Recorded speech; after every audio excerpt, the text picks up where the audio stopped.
में सारे सरकारी स्थान हैं, जिसमें तहसील है, पुलिस थाना है, पुलिस चौकियां हैं, डाकघर है और जो विवादित धर्मस्थल है, श्री कल्की मंदिर है, वो भी उन चौहद्दियों के बीच में ही आता है। तो जो अनरजिस्टर्ड अनवेरीफाइड जो बैनामा है और जो 50 रुपये के स्टाम्प के ऊपर दिया गया है, तो उसके अंदर सारी संपत्तियां भी एक तरह से वक्फ के रूप में लिखी हुई हैं। मान लीजिए कि किसी ने वक्फ किया भी होगा, मान लेते हैं, हालांकि वो अनरजिस्टर्ड है, कोई प्रमाणित नहीं है, तो भी जो वक्फ अधिनियम है 1995 उसकी धारा 56 कहती है कि कोई भी वक्फ संपत्ति का विक्रय नहीं हो सकता है। तो अभी यह भी संज्ञान में आया है कि इस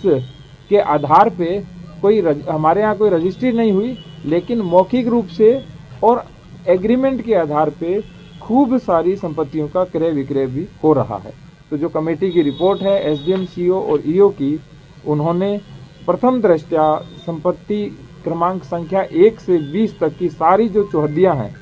उन्होंने बताया है कि ये फर्जी प्रतीत होती हैं और जो संलग्न वक्फनामा है उसके दस्तावेज भी फर्जी प्रतीत होते हैं। और सबसे बड़ी बात, इसके संबंध में आगे की कार्रवाई कप्तान साहब के माध्यम से हम करेंगे और जो भी विधिक कार्रवाई और वैधानिक कार्रवाई होगी वो की जाएगी। कप्तान साहब,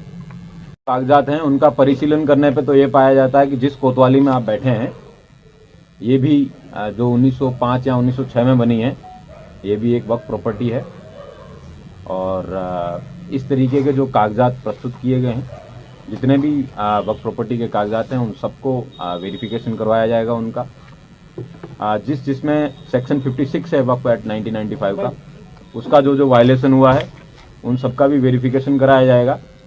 और जहाँ जहाँ पे इसके वायलेशन को पाया जाएगा और फर्जीवाड़े करके डॉक्यूमेंट करके एग्रीमेंट करके जो एक्सचेकर को भी जो लॉस हो रहा है, ये बेनामे कराए जा रहे हैं, जिसका कोई लीगल सैंक्टिटी बेनामे के तौर पे जो सेल डीड के तौर पे होना चाहिए वो नहीं है, उन सब में भी कार्रवाई की जाएगी। और इस पर्टिकुलर केस में